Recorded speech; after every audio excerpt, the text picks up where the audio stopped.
اور کچھ مسائل ایسے ہیں جن کا جاننا تمام مسلمانوں کے لیے ضروری ہے. جی بالکل. اگر اپنے آپ کو مسلمان کہتا ہے تو اس کے لیے ضروری ہے کہ ان مسائل کے تعلق سے اس کے پاس علم ہو, چاہے وہ پڑھا لکھا ہو یا نہ ہو, چاہے اپنا نام بھی لکھنا نہ جانتا ہو, لیکن دین کے بہت سارے ایسے مسائل ہیں جن کا جاننا اس کے لیے ضروری ہے. اسی طرح اپنے آپ کو مسلمان باقی رکھنے کے لیے بے شمار چیزوں کا جاننا ضروری ہے. جی جیسے سورہ فاتحہ کا علم ہونا اس کے لیے ضروری ہے. جی بالکل ہے. قرآن کی چند سورتوں کا حافظ ہونا جس سے وہ نماز پڑھ سکے ضروری ہے. اسی طریقے سے نماز پڑھنے کا طریقہ کیا ہے, وضو کرنے کا طریقہ کیا ہے, ماہ رمضان کے اندر روزہ رکھا جاتا ہے تو کب سے کب روزہ رکھنا ہے, کسی چیز کے کھانے پینے سے روزہ ٹوٹتا ہے نہیں ٹوٹتا ہے. تو یہ مسائل صرف طلبہ علم اور علماء نہیں بلکہ ایک عام مسلمان بھی جانتا ہے اور اسے جاننا ضروری ہے. قل هذه سبیلی ادعو الی اللہ علی بصیرۃ انا ومن اتبعنی. تو یہ جو دعوت ہے اس کے لیے بصیرت شرط ہے, اس کے لیے علم شرط ہے. بلا علم دعوت نہیں دے سکتا, لوگوں کے سامنے اپنا پیش نہیں کر سکتا. وہ جب شریعت کے مسائل کو بیان کرے گا تو ضروری ہے کہ وہ کتاب و سنت کا پہلے علم حاصل کرے. دیکھیں, علم حاصل کرنے کا معروف اور معتبر طریقہ وہی ہے جو اللہ کے رسول کے صحابہ نے اختیار کیا تھا کہ جو شخص صحافی ہو, کتابوں سے اس علم کو رٹ لیا ہو, وہ لوگوں کو دین نہ سکھائے, لوگوں کو فتویٰ نہ دے. یہ کہا جاتا ہے کہ آپ قرآن کو سمجھ کر پڑھنے کی کوشش نہ کریں ورنہ آپ گمراہ ہو جائیں گے. جی بالکل. بہت سارے لوگ روکتے ہیں لوگوں کو. تو ہمیں اصل دعوت لوگوں کو دینی ہے, اصل دین لوگوں کو پہنچانا ہے, چاہے لوگ قبول کریں چاہے لوگ قبول نہ کریں. قبول کر لے تو اس کی دعوت صحیح ہے, نہ قبول کرے تو دعوت غلط ہے. یہ معیار اور ضابطہ نہیں ہے. اصل ضابطہ یہ ہے کہ منہج سلف کے مطابق یہ دعوت دے رہا ہے یا نہیں دے رہا ہے.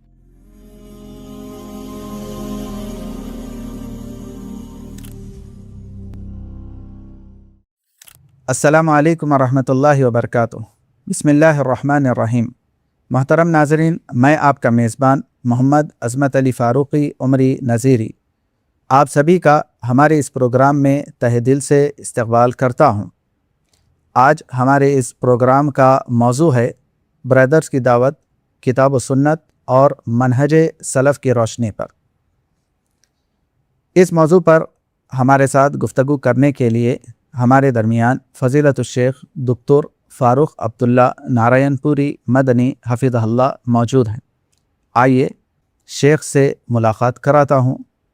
السلام علیکم ورحمۃ اللہ وبرکاتہ. وعلیکم السلام ورحمۃ اللہ وبرکاتہ. شیخ آپ کیسے ہیں؟ الحمدللہ, اللہ کا کرم ہے. آئیے شیخ سے پہلا سوال کرتے ہیں. شیخ, برادر سے مراد کون لوگ ہیں؟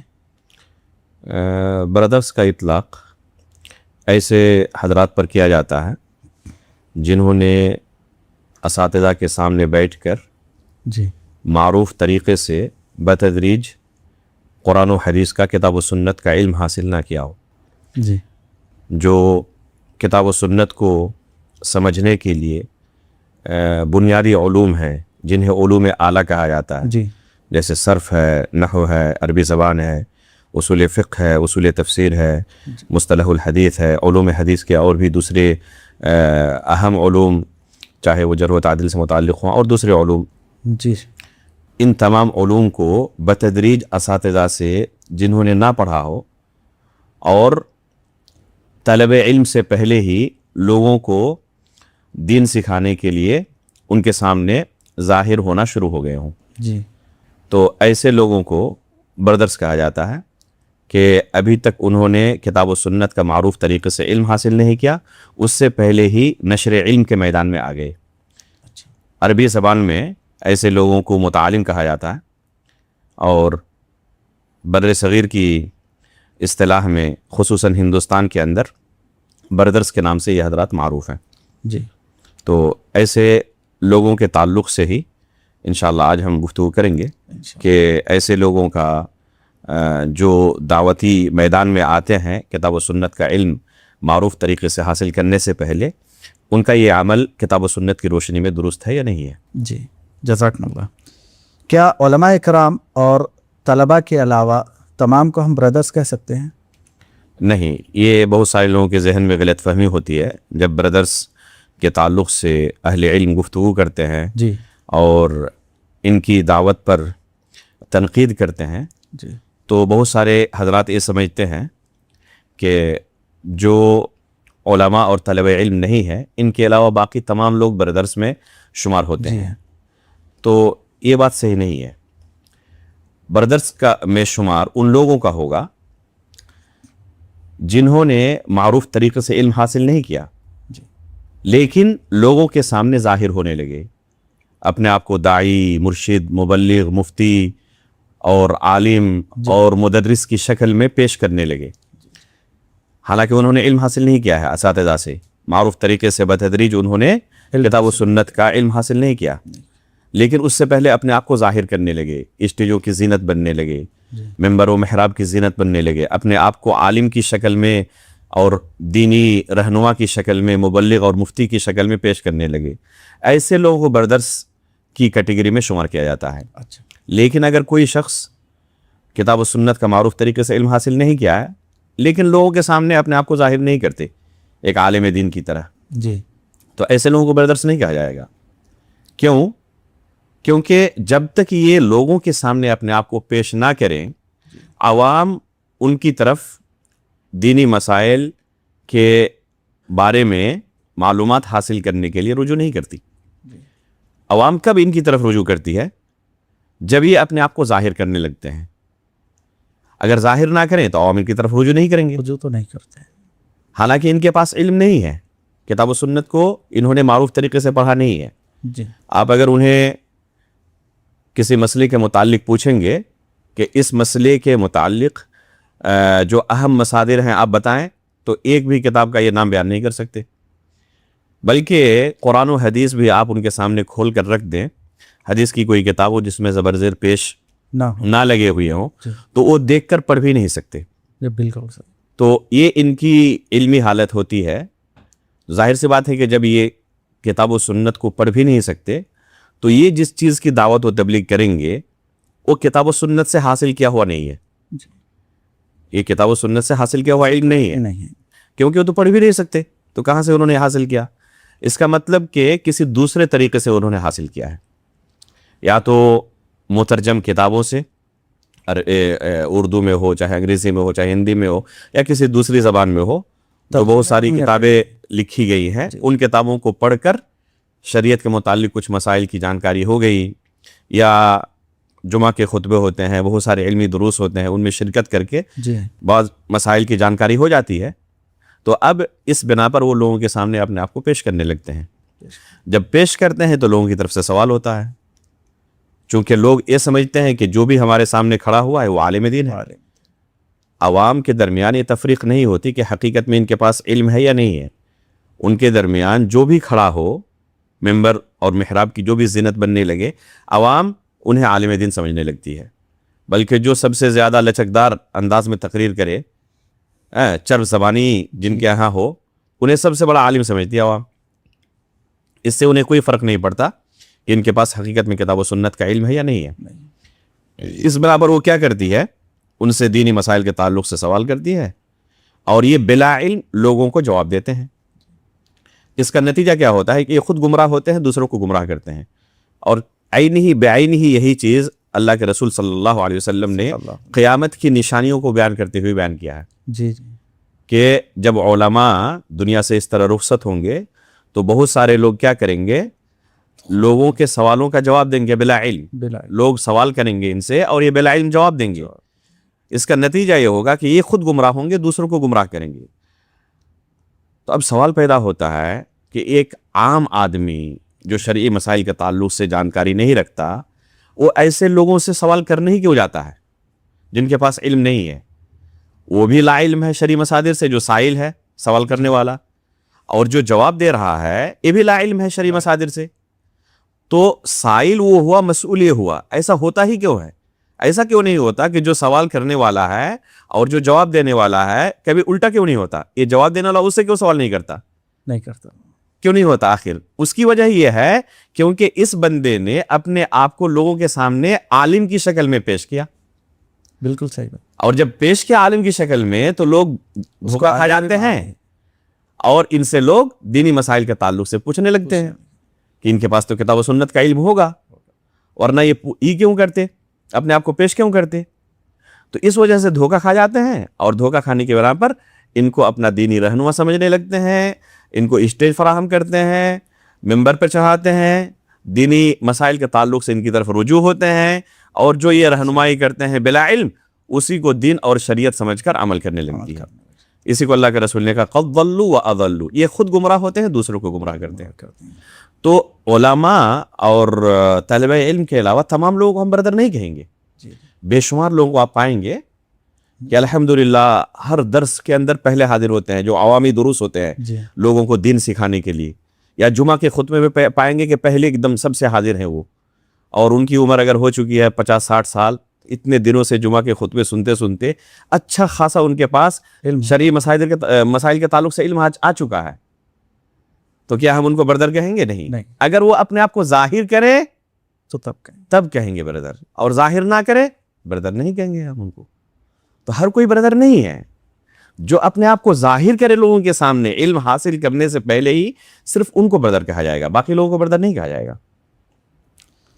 تو اسی کے اس میں سے آپ کو معذرت کے ساتھ ایک سوال کرتا ہوں، فرمائیں۔ کہ اگر کوئی انسان اپنے اندر علم رکھتا ہے جی، تو کوئی آدمی کوئی مسئلہ لے کر آتا ہے، اس کو ذاتی طور پر سمجھاتا ہے بلا اسٹیج پر چڑھے ہوئے، جی جی جی جی، تو کیا وہ بھی برادر ہوگا، یا صرف وہ مسائل کو بس آگاہی ایک بہترین سوال ہے آپ کا کہ دینی مسئلہ جو بھی بیان کرے وہ بردر کی کیٹیگری میں آ جائے گا کیا؟ جی ہاں، یہی ہے۔ دیکھیں، شریعت کے جو مسائل ہیں وہ تمام کے تمام ایک درجے کے نہیں ہیں۔ جی، بہت سارے مسائل ایسے ہیں جن مسائل پر بولنا تمام علماء کے بس میں بھی نہیں ہوتا۔ آپ جائیں، علماء اکرام کہتے ہیں کہ ایک بار علماء کا کام ہے، ہم ان مسائل پر گفتگو نہیں کر سکتے۔ اور کچھ مسائل ایسے ہیں جن کا جاننا تمام مسلمانوں کے لیے ضروری ہے۔ جی بالکل۔ اگر اپنے آپ کو مسلمان کہتا ہے تو اس کے لیے ضروری ہے کہ ان مسائل کے تعلق سے اس کے پاس علم ہو، چاہے وہ پڑھا لکھا ہو یا نہ ہو، چاہے اپنا نام بھی لکھنا نہ جانتا ہو، لیکن دین کے بہت سارے ایسے مسائل ہیں جن کا جاننا اس کے لیے ضروری ہے۔ قبر کے اندر جو سوالات ہوں گے، من ربک، جی بالکل، وما دینک ومن نبیک، تو یہ صرف طلبہ علم اور علماء سے نہیں ہوں گے، تمام لوگوں سے سوالات ہوں گے۔ یہ سوالات تمام لوگوں کے سامنے رکھے جائیں گے، تو اس کا مطلب کہ ان سوالوں کا علم ہونا تمام لوگوں کے لیے ضروری ہے۔ ہر ایک کے لیے۔ اسی طرح اپنے آپ کو مسلمان باقی رکھنے کے لیے بے شمار چیزوں کا جاننا ضروری ہے۔ جی، جیسے سورہ فاتحہ کا علم ہونا اس کے لیے ضروری ہے، جی بالکل ہے۔ قرآن کی چند سورتوں کا حافظ ہونا جس سے وہ نماز پڑھ سکے ضروری ہے۔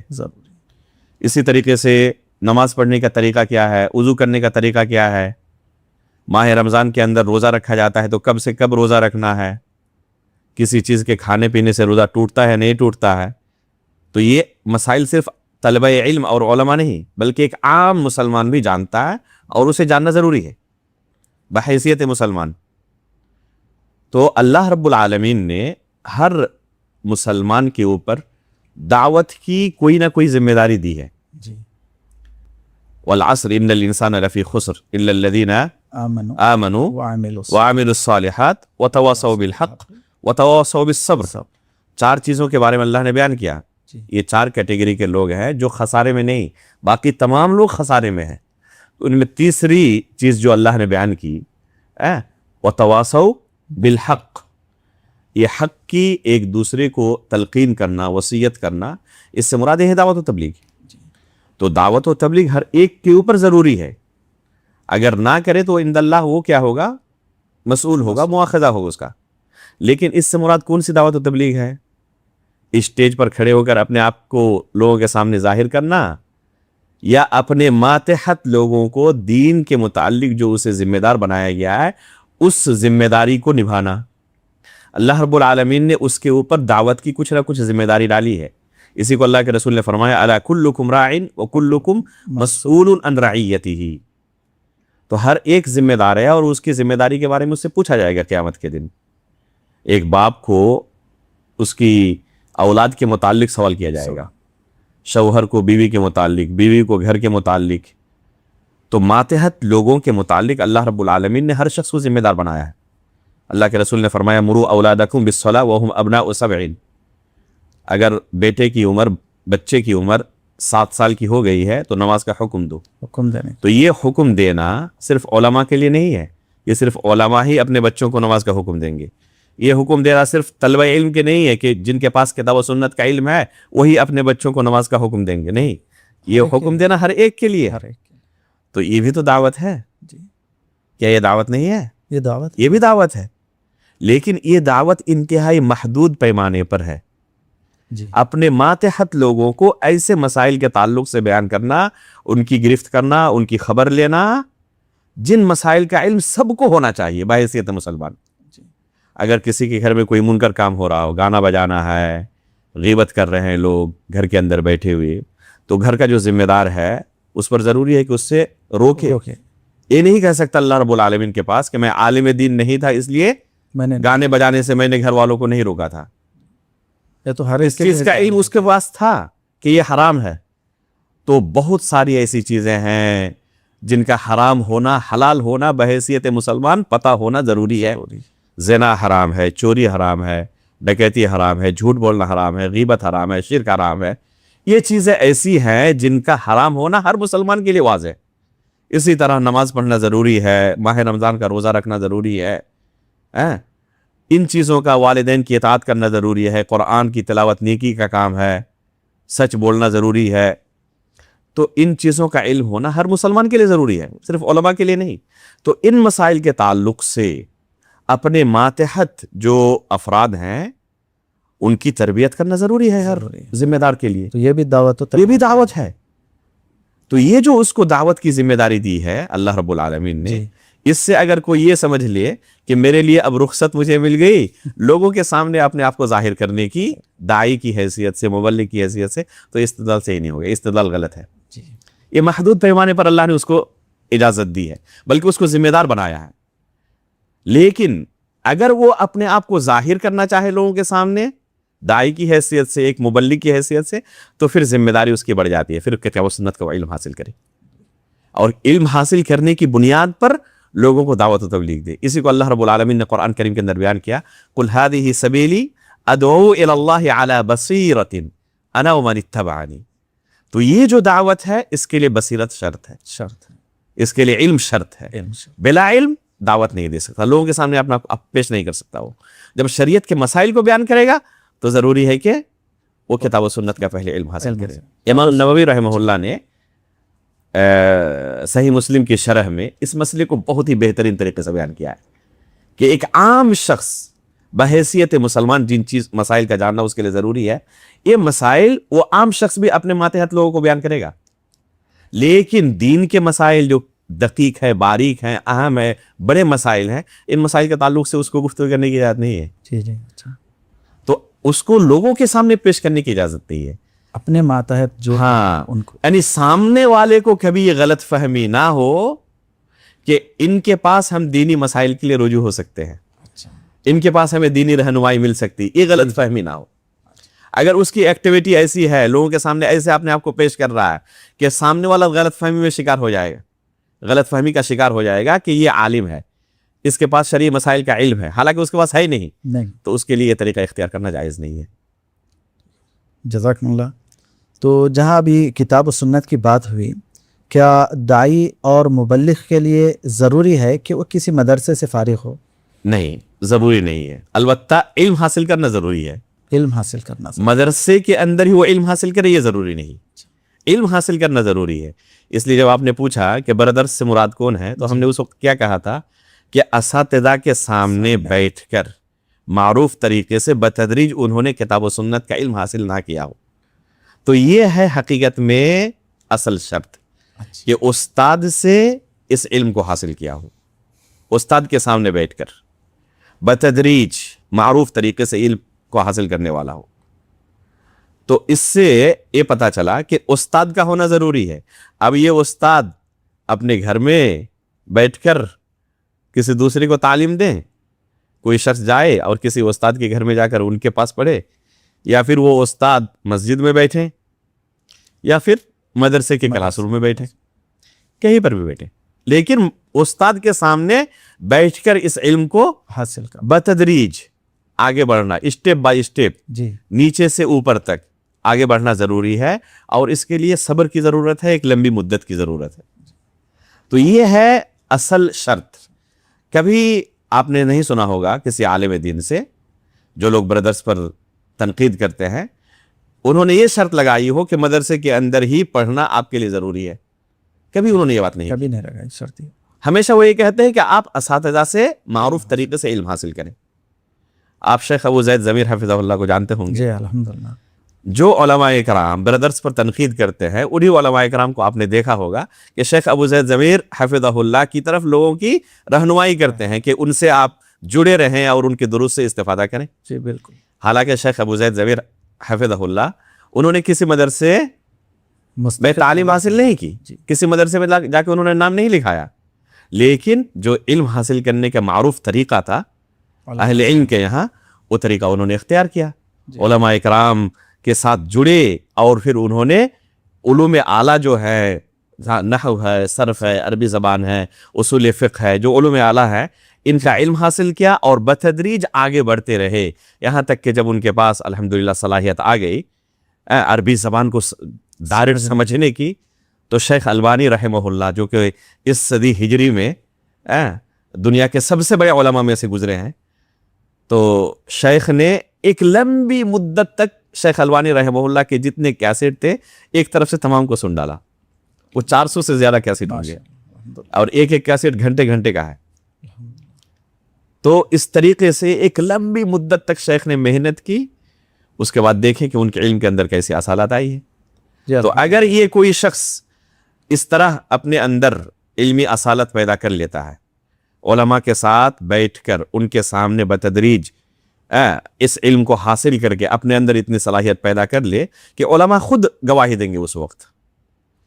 اگر علماء ان کے علم کی گواہی دے رہے ہیں اور ان کے پاس سلف صالحین کے منہج کے مطابق ٹھوس علم ہے, تو چاہے انہوں نے یہ علم مدرسے میں استاد کے سامنے بیٹھ کر حاصل کیا ہو یا غیر مدرسے میں استاد کے گھر میں ہو یا کسی مسجد میں ہو یا اور کسی دوسری جگہ پر ہو, تو کوئی حرج نہیں ہے.